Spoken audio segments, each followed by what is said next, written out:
सर्वेभ्यो नमः। देववाणी संस्कृतम ई गुरुकुलम प्रति भवतीनां च हार्दं स्वागतम। मित्रों, आज हम संस्कृत शिक्षणम की लाइव कक्षा संख्या 150 को पढ़ेंगे और हमने गत कक्षा में आपको संस्कृत शिक्षा भाग 5 का 22वां अभ्यास पढ़ा दिया था। आज की कक्षा में संस्कृत शिक्षा भाग 5 का 23वां अभ्यास हम पढ़ेंगे। अभ्यास 23 त्रयोविंशतितमः अभ्यासः। शब्दावली: शाकम साग वेजिटेबल, आलू पोटैटो, रक्तांगः टमाटर, गोजिह्वा गोभी, कलायः मटर, भंटाकी बैंगन, अलाबुः लौकी, कूष्मांडाः कद्दू, करकटी ककड़ी। ये शब्द हैं यहाँ तक, ठीक है। ककड़ी और ये धातु है भुज। भुज का अर्थ होता है रक्षा करना अथवा खाना, ठीक है। चलिएगा, अभी बताएंगे भुज का अर्थ रक्षा करना कब होता है और खाना अर्थ कब होता है। तो ये शाकम है और आपका इसका गृहन के समान रूप चलेगा, आलू का गुरु के समान चलेगा, रक्तांगा राम के समान, और ये गोजिह्वा का रमा के समान, कलायः राम के समान, भंटाकी का चलेगा नदी के समान, अलाबुः ये गुरु के समान चलेगा, कूष्मांडः राम के समान चलेगा, करकटी का नदी के समान रूप चलेगा। चलिएगा, आप देखते हैं आगे डॉक्टर कपिल देव महाराज जी क्या कहते हैं। नंबर 1, पूर्व शब्द के नपुंसक लिंग के पूरे रूप स्मरण करो। तो नपुंसक लिंग के मैंने कल की कक्षा में भी करा दिए थे आपको, आज भी करा देता हूं, ठीक है। चलिएगा, ये आपके पूर्व शब्द के पूरे पुल्लिंग के समान ही होंगे और पुल्लिंग के और केवल प्रथमा और द्वितीया में अलग होंगे। ये इन्होंने दिखा दिया है यहाँ कॉलम में। तो प्रथमा में होगा पूर्वम पूर्वे पूर्वाणी, और द्वितीया में भी वही रूप बनता है इसका, पूर्वम पूर्वे पूर्वाणी।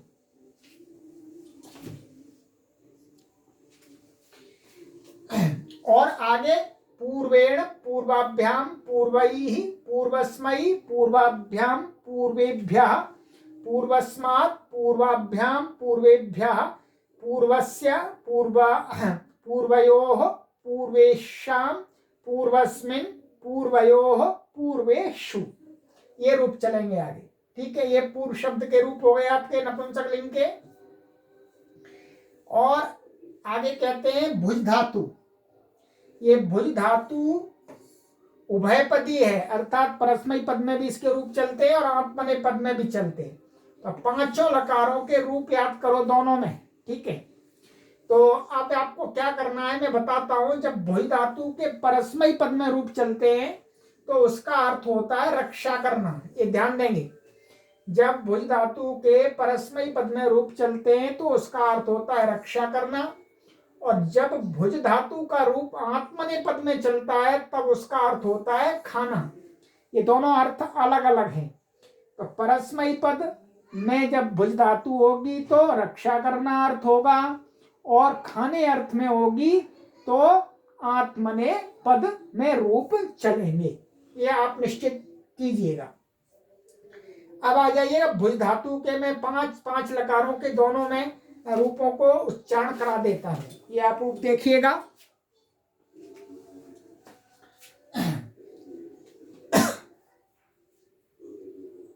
यहां पर लिखा भी है, देखिए, इसको पढ़िएगा एक बार।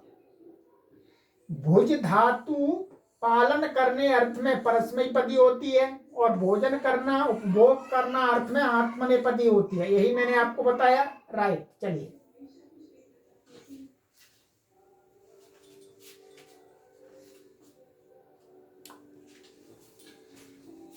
लट लकार भुनक्ति भुङ्क्ताः भुञ्जन्ति भुनक्षि भुङ्क्थाः भुङ्क्था भुनज्मि भुञ्ज्वाः भुञ्ज्माः।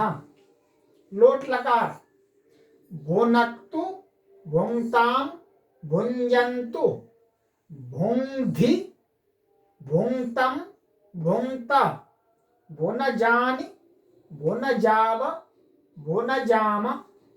ठीक है, चलिए अब आ जाइएगा लंग लकार अभुनक अभुङ्क्ताम अभुञ्जन अभुनक अभुङ्क्तम अभुङ्क्ता अभुनजम अभुञ्ज्वा अभुञ्ज्मा।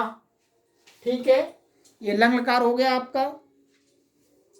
विधिलिंग लकार भुंज्यात भुंज्याताम भुंज्युः भुंज्याः भुंज्यातम भुंज्यात भुंज्याम भुंज्याव भुंज्याम। ठीक है, आ जाइएगा लिट लकार। प्रथम पुरुष का दिया है, मध्यम और उत्तम का मैं उच्चारण कराऊंगा आपको।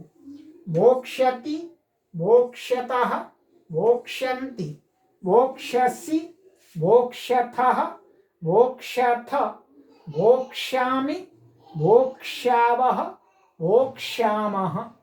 ठीक है, चलिए ये परस्मै पद का हो गया रक्षा करने अर्थ में। अब आत्मनेपद में आ जाइएगा। लट लकार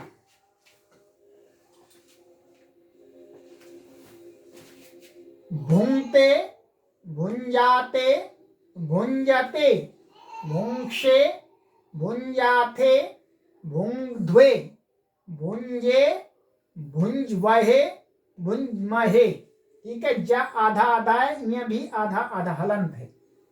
लोट लकार भुंक्ताम भुंजाताम भुंजताम भुंक्ष्व भुंजाथाम भुंध्वम भुनजई भुनजावहै भुनजामहै।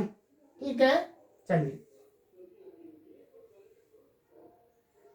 लंग लकार अभुंक्त अभुंजाताम अभुंजात अभुंक्थाः अभुंजाथाम अभुंध्वम अभुंजि अभुंज्वहि अभुंज्महि।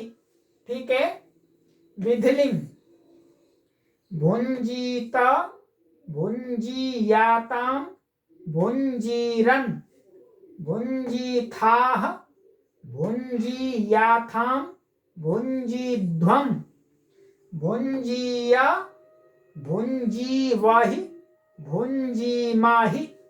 चलिए ठीक है, अब आ जाइएगा आत्मनेपद में। लिट लकार का प्रथम पुरुष का दिया है केवल, मैं उत्तम पुरुष और मध्यम पुरुष का कराऊंगा उच्चारण। बोलिएगा भोक्ष्यते भोक्ष्येते भोक्ष्यन्ते भोक्ष्यसे भोक्ष्येथे भोक्ष्यध्वे भोक्ष्ये भोक्ष्यावहे भोक्ष्यामहे। ठीक है, ये पूरा मैंने आपको 5 लकारों का परस्मै पद और आत्मनेपद में करा दिया। फिर दोबारा ध्यान दीजिएगा, जब भुज धातु परस्मै पद में होगी तो उसका अर्थ होगा पालन करना, रक्षा करना, और जब आत्मनेपद में होगी तो उसका अर्थ होगा खाना, उपभोग करना। ठीक है, चलिए अब आ जाइएगा नियम।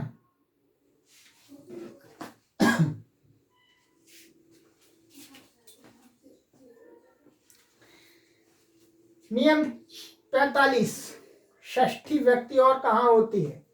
कहते हैं कृते, माने इसका अर्थ होता है लिए, समक्षम सामने, मध्य बीच में, अंतः अंदर, अंतरे अंदर, इनके साथ षष्ठी होती है। अर्थात इनका संबंध जिसके साथ में होता है, इनका योग जिसके साथ में होता है, तदवाची शब्द में षष्ठी होती है। जैसे भोजनस्य कृते अत्र आगच्छ, भोजन के लिए यहाँ आओ, तो भोजनस्य षष्ठी हो गई आपके यहाँ कृत्य के साथ में। गृहस्य समक्षम नराह संति, घर के सामने नराह माने लोग हैं। वनस्य मध्ये वानराह संति, वन के मध्य में वानर हैं माने बंदर हैं। तो वनस्य में षष्ठी हो गई। कूपस्य अंतः अंतरे वा जलमस्ति, तो कूप के माने कुएं के अंदर जल है, तो इस कूपस्य में षष्ठी हो गई। अब एक प्रत्यय और बताने जा रहे हैं मित्रों, नया प्रत्यय है ये, नियम 40। तो उल प्रत्यय क्या है? उल प्रत्यय करने वाला या कर्ता, जो प्रत्यय हमने कल पढ़ाया था आपको, एक त्रिच प्रत्यय, उसी अर्थ में ये भी होता है, करने वाला अथवा कर्ता अर्थ में उल प्रत्यय होता है। उल को अक हो जाता है, ये सब कुछ हट जाता है, अक हो जाता है।